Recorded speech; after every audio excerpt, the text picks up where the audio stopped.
Hey there, today we're taking a look at the Schlage doorknob by Dexter. It's made out of brass.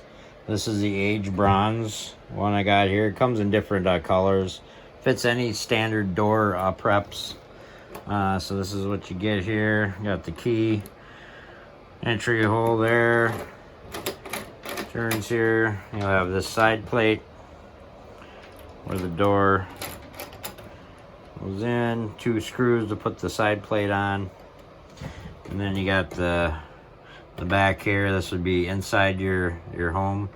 Turn it like that to lock, turn it to unlock.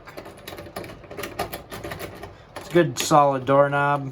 You got some screws going in there.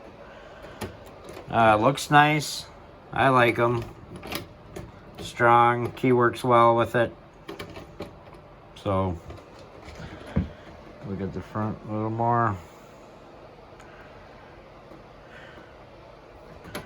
Thanks for watching.